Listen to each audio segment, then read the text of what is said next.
And folks, we're back with the show with our guest, Randy Howard. Randy, how you doing, man? Good, Dumbo. Good to see you. Glad to finally get you down here, man. It's good to be here. You know, I've been keeping up with you. You've been pretty busy here in the last few years. Well, yeah, for the last couple of years, been staying pretty busy. I got I call him Tricephus. Now that's what you know. I called him a while ago, Hank Williams Jr. the Third. Yeah, you know, that's wrong. Well, Hank Williams Jr. the Third, yeah, that's wrong. But anyway, it's Hank the Third. Hank the Third, yeah. But he's the only son of the only son, and I don't know if you're aware, but I had some albums out earlier in my career and had some moderate success, had some top 40 records, but I was never a big star. So I'd kind of been dormant for like the last few years, and then all of a sudden I get a call one day from this guy that says he's Hank Williams III.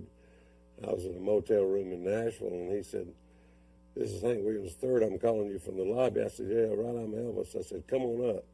Yeah, I would too. Yeah, that's been my, yeah. And he showed up at the door, and it's like I almost fell over. He looked just like his grandfather, and he had heard me on a show sort of like this. It was a cable access show in Nashville. It was called Nuts Over Nashville. And he'd heard me do a song that I wrote about 25 years ago, and he said, I'm getting ready to do my first album on Curb Records, and I was wondering if I could use one of your songs. Well, actually, he cut two of my songs. One of them ended up on the cutting room floor. The other one made his first album, became his first chart record. So I kind of picked things back up for me. I'm getting checks from Singapore all of a sudden. Singapore. I didn't even know where Singapore was. I asked. But anyway, really? it kind of revived my, so thanks to Hank. Yeah. Things are happening again. That's a great story. I mean, how it all picked back up for you. Yeah. You got a couple albums here, or two or three, and you want to tell us a little bit about, you got any story or history behind each one of them? Yeah, well, this album was, and some of you younger people might not know anything about albums or about vinyl, but when I was recording in the early 80s, this was my first major record deal on Warner Brothers. Clint Eastwood heard me do a song in Nashville, and he signed me to his label. It was Warner Viva Records, and this was in 1983. There was no such thing as CDs then. So they just did albums and cassettes. And then when that ended, I had another deal on Atlantic Records when I got to Nashville. And a little piece of history, the only chart single I had off of this record was Ring of Fire. And if you look in the Billboard history books, only two people ever had a nationally charted record in Billboard on Ring of Fire. It was me and Johnny Cash. Unfortunately, his went to number one in 1966. Mine went to number 66 in 1988. But anyway, we're still the only two people to ever have a chart single on Ring of Fire. Well, that's great, history there, You've got this other one, Randy Howard Live. This one you just cut, is that right? This is my latest CD. I recorded in my hometown, Macon, Georgia. And speaking of Macon, Georgia, I don't know how many people in this area are aware of the fact.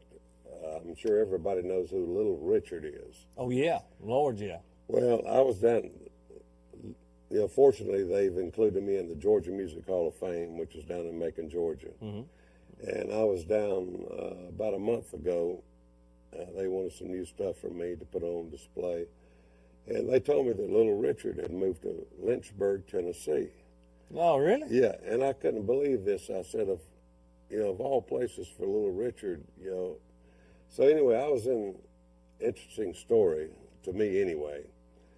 I was in the parking lot of the Dollar General store last week, and I'd heard that Little Richard had moved to Lynchburg. He had a sister there, and he's planning to retire. He was in the parking lot of the Dollar General store in his black Escalade, and he had sent one of his bodyguards in to get some toilet tissue or whatever he was getting from the Dollar General store. And I said, he and I had done some things about 20 years ago. And so I walked over, I said, that looks like Little Richard. And I said, "Richard, is that you?" He says, "Well, yeah." I said, "Well, I don't know if you remember me, but I'm Randy Howard." I said, "What do you think the odds are of two guys that were born and raised in Macon, Georgia, in the music business. One of them did a little better than the other.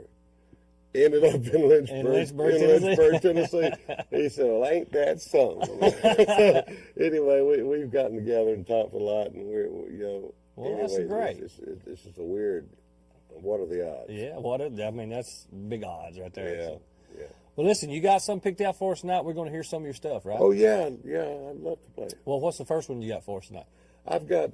You've heard of the Atkins Diet Program? Mm-hmm. Well, I've got a better one, and I wrote a song about it. All right. Folks, please welcome to the Southern Showcase, Randy Howard.